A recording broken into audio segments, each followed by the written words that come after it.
Баршаңызға сәлем. Бүгін мен сіздерге өзімнің блинді жасайтын рецептімді ұсынамын. Керекті ингредиенттерді видеода және төменде жазып өттім. Алдымен жұмыртқа, тұз, қантты араластырып аламыз.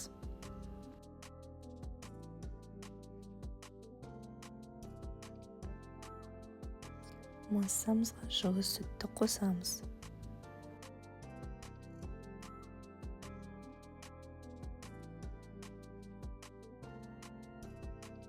Електен өткізілген ұнға соданы қосып араластырамыз. Енді массамызға ұнды қосып, түйіршік қалмайтындай венчикпен жақсылап араластырып аламыз. Сұйық майымызды қосамыз.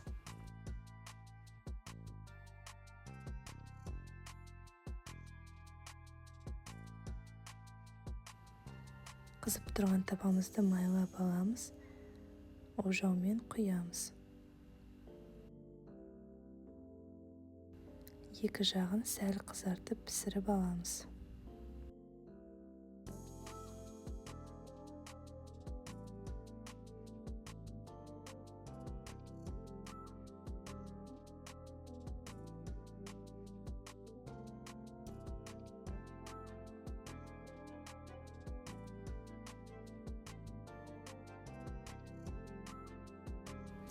Міне біздің дәмді блинілеріміз дайын. Сіздерге ас болсын.